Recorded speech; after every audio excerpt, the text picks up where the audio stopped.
So Matt, it's been a little over 2 months since you began the iBook project for Rabble. How do you feel it's progressed? It's certainly come a long way since the wintertime when we first started the project.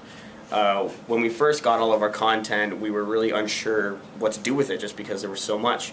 And then midway through the season, we got a phone call from the Rabble editorial team saying that they wanted a lot of changes to what we were originally working with. They wanted to include some things, they wanted to cut some things, and that kind of threw a wrench in our plans up to that point.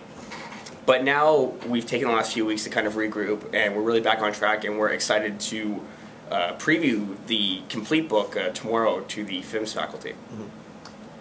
Like you said, the preview's tomorrow.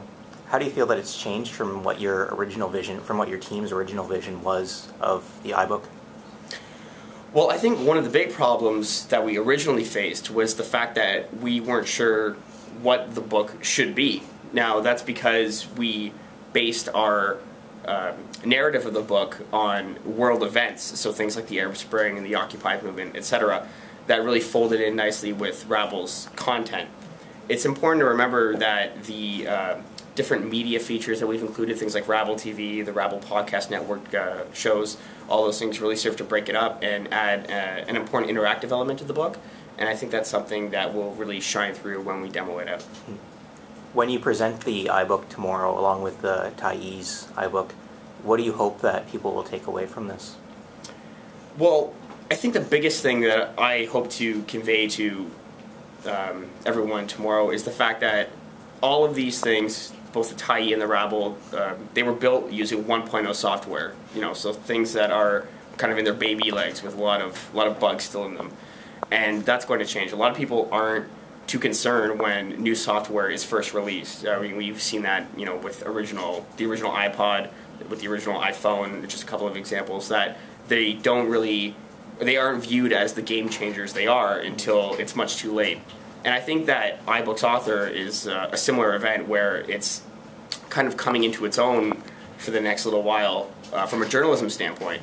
But in a couple of years, it is something that will be deployed in a lot of newsrooms as a way of kind of capturing a new audience using new technologies.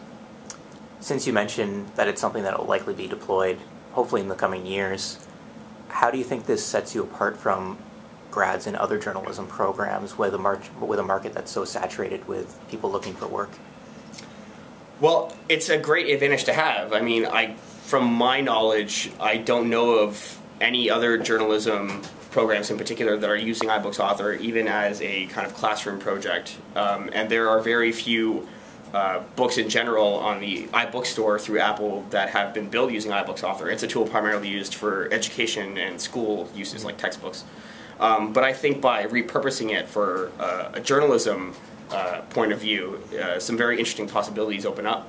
The problem right now that we're facing, and that's why this project was a good idea, was that we're all just kind of feeling our way through the dark on this. And what the Thai group and what the Rabble group have completed is certainly one way to go about it, but we're going to be seeing a lot of different advantages over the coming weeks and months when it comes to using this tool from a journalism standpoint. Great. Thanks so much for your time, Matt. Good luck tomorrow. Thanks.